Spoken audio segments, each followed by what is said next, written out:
Okay, let's try this. So when I left you last week talking about Hess's law, I left you with a problem solving strategy. If you find a problem where you need to use Hess's law, I encourage you to pick a species in a net reaction that's only found in one of your possible steps. And then once you've found that, flip any reaction where that thing needs to be a product if it was a reactant, or if it's a product, or if it's a reactant and you need it to be a product, flip the reaction. Anytime you flip a reaction, then you got to swap the sign of delta H. So if you were endothermic as a forward process and you want to run it in the reverse, now you're exothermic. Okay. And then the last thing is coefficients matter. So those delta H's associated with the reaction are relevant to the molar coefficients of that reaction. So if you have to scale the reaction, then you have to scale delta H to get the proper coefficients. Now, how do you know you have a Hess's law problem?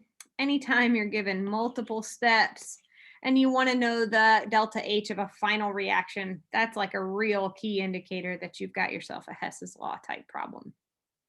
So let's apply that problem solving strategy to this problem. I want you to look at your net reaction and find a species that's present only in one reaction, one possible step that's present in your net reaction. I'll be here when you get back. Okay, there are multiple answers to this question. In my mind, the thing that I saw was I have F2 here, and it's only present in this possible step.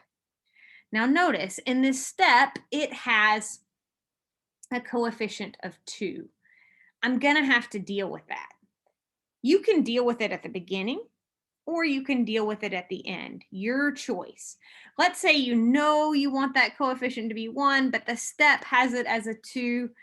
Then you can multiply this whole process by a half to scale that reaction down to the proper coefficient. So your step can be F2 plus 1/2 O2 yields F2O. That's my new step. I've scaled it.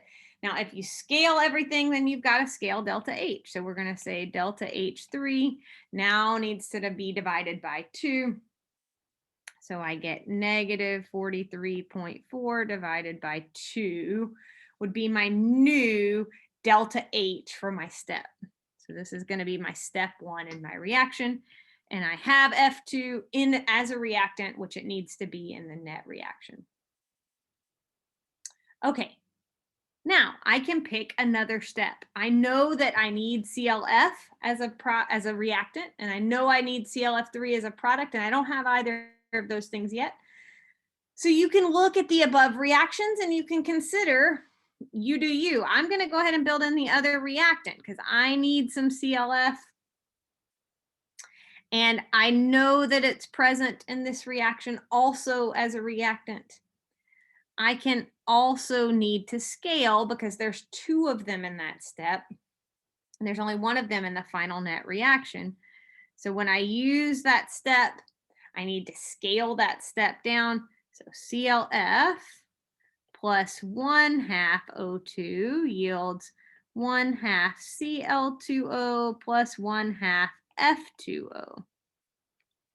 Okay, let's see what happens. I just gave myself the other reactant. So I've got both reactants that are in my net reaction. And I've got some other things.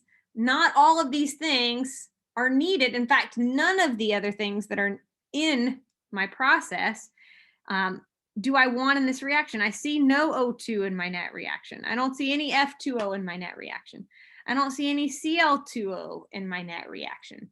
So all those things have to get gone by incorporating this third step.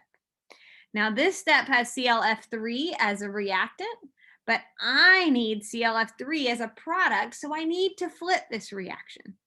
I need to put that compound as a product. But furthermore, I need to scale it because there's 2 of them in this step, and I only need 1 of them as a product.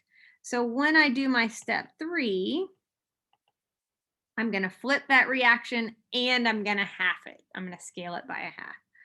So 1/2 Cl2O plus 3/2 F2O yields ClF3 plus O2.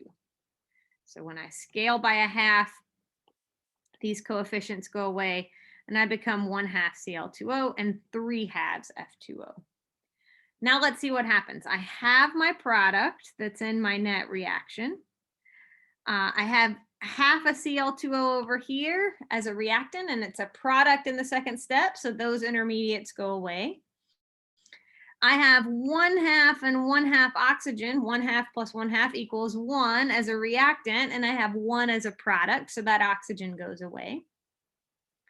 I have F2O and 1/2 F2O, so 2/2 plus 1/2 is 3/2, so F2O goes away. Now, what do I have to do to my steps? Here I have delta H1, and I've got to scale it by 1/2 because that's what I did to the step. So I'm going to have 167.4 divided by 2. And here, not only did I flip the reaction, but I also scaled it. So for the last step, I have negative delta H2, also scaled by 1/2. So I'm going to have negative 341.4 kilojoules, also scaled by 1/2. So when I do that, I add all of those numbers up. So 43.4 divided by 2, I get negative 21.7 kilojoules. 167.4 divided by 2, I get 83, positive 83.7 kilojoules. 3 sig figs. Actually, this has 4 sig figs divided by 2, so I would be significant to the hundredths place for this one. And then negative 341.4 divided by 2 gives me negative 170.7, significant to the ones place. So I'm going to add all of these up. The reason I'm doing it this way, folks, is to track the significant figures. I can't be any more significant than my least certain place value, which is the tenths place. So I'm going to subtract 21.7 plus 83.7, and I get negative 108.7 kilojoules, significant to the tenths place. So negative 108.7 kilojoules, that is equal to my delta H4.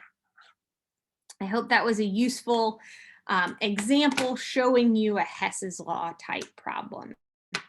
I'm going to give you another example problem in week 12, just another problem solving example because we didn't have a ton of time to do this together. So check out that video as a way to help you support you as you do your homework.